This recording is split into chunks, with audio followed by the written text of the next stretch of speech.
اس وقت کا تصور کریں جب قدیم دنیا کی طاقتور سلطنتیں تباہی کے دہانے پر کھڑی تھیں اور سمندر ایک پراسرار اور خوفزدہ لوگوں کے سرگوشوں سے بھر گئے تھے۔ ایک ایسی قوم جو سمندر کی گہرائیوں سے ابھری، تباہی اور افراتفری کو اپنی لپیٹ میں چھوڑ کر انہیں سی پیپل کے نام سے جانا جاتا تھا۔ بحری حملہ آوروں کا ایک کنفیڈریشن جس نے مشرقی بحیرہ روم میں ایک صدی سے زیادہ عرصے تک دہشت گردی کی، ان کی اصلیت، محرکات اور حتمی قسمت اسرار میں ڈوبی ہوئی ہے، جو مورخین اور شائقین کے تخیل کو یکساں طور پر روشن کرتی ہے۔ اس کہانی میں ہم سمندری لوگوں کے افسانوں کا مطالعہ کریں گے، ان کی تاریخ، کارناموں اور قدیم دنیا پر ان کے اثرات کی کھوج کریں گے۔ اگر آپ ہمارے چینل پر نئی ہیں تو اسے ضرور سبسکرائب کریں اور اس طرح کی مزید ویڈیوز کے لیے بیل آئیکن کو آن کر لیں۔ شکریہ۔ جیسا کہ ہم اس سفر کا آغاز کرتے ہیں، ہمیں بہت سے سوالات کا سامنا کرنا پڑتا ہے۔ یہ پراسرار جنگجو کون تھے؟ کس چیز نے انہیں اپنے گھر بار چھوڑ کر فتح اور لوٹ مار کی مہم پر جانے پر مجبور کیا؟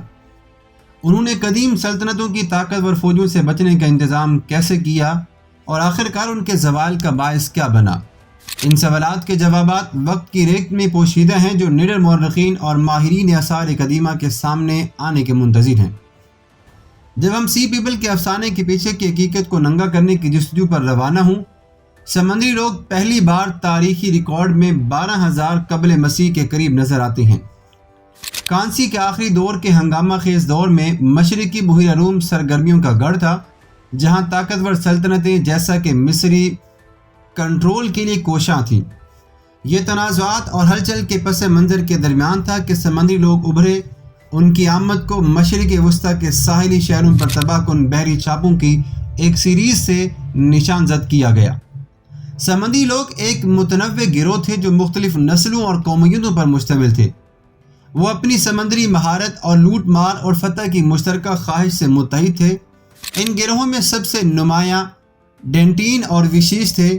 ان گروہوں میں سے ہر ایک کی اپنی الگ ثقافت اور روایات تھیں، لیکن انہوں نے مل کر ایک ایسی مضبوط طاقت بنائی جو قدیم دنیا کی بنیادوں کو ہلا کر رکھ دے گی۔ سمندری لوگوں کے ساتھ ابتدائی ریکارڈ شدہ مقابلوں میں سے ایک مصر کے فرعون رمیسس دوم کے دور میں تھا، جس نے 1178 قبل مسیح کے آس پاس پیلیس اور ان کے اتحادیوں کے زبردست حملے کا سامنا کیا۔ مصری فوج اپنی طاقتور بحریہ کی مدد سے حملہ آوروں کو پسپا کرنے میں کامیاب رہی، لیکن کوئی خاص نقصان میں امر ہو گیا تھا جو اٹھائے بغیر نہیں تھا۔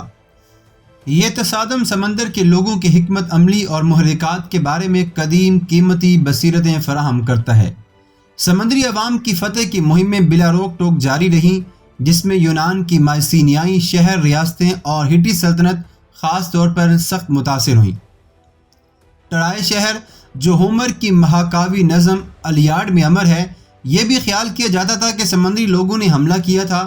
ان کی تباہی کے بڑے پیمانے کا اندازہ اس حقیقت سے لگایا جا سکتا ہے کہ ہٹی سلطنت، جو کبھی اس خطے میں غالب طاقت تھی، بالآخر محض ایک جاگیردار ریاست تک محدود ہو گئی تھی۔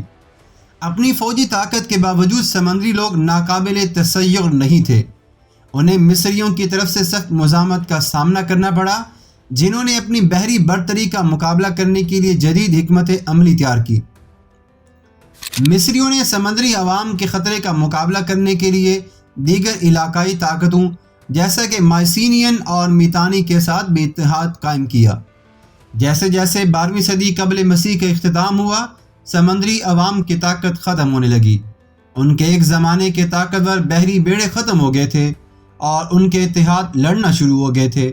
مصری، جو اب سی پیپل کی بحری برتری کا مقابلہ کرنے کی اپنی صلاحیت پر اعتماد رکھتے تھے، جوابی حملوں کا ایک سلسلہ شروع کیا جس نے حملہ آوروں کو پیچھے دھکیل دیا۔ سی پیپل کی آخری شکست آشوریوں کے ہاتھوں ہوئی، جنہوں نے وحشیانہ مہمات کے سلسلے میں ان کی باقیات کو ہمیشہ کے لیے کچل دیا۔ سمندری لوگوں کا افسانہ قدیم دنیا کے سب سے زیادہ پائیدار اسرار میں سے ایک ہے۔ ان کے کارنامے اگرچہ اسرار میں ڈوبے ہوئے ہیں، تاریخ دانوں اور شائقین کو یکساں طور پر محصور کرتے ہیں۔ یہ پراسرار جنگجو آخر کون تھے اور کس چیز نے انہیں فتح اور لوٹ مار کی مہم شروع کرنے پر مجبور کیا؟ یہ سارے کے سارے جوابات اگرچہ نامکمل ہیں، انسانی فطرت کی پیچیدگیوں اور طاقت اور وسائل کے لیے ابدی جدوجہد کی ایک دلکش جھلک فراہم کرتے ہیں۔ سی پیپل کی میراث ان کی فوجی مہمات سے کہیں زیادہ پھیلی ہوئی ہے۔ انہوں نے قدیم تاریخ کے دھارے کو تشکیل دینے میں اہم کردار ادا کیا۔ ماسینیائی شہر ریاستوں اور ہیٹی سلطنت کے زوال میں اہم کردار ادا کیا۔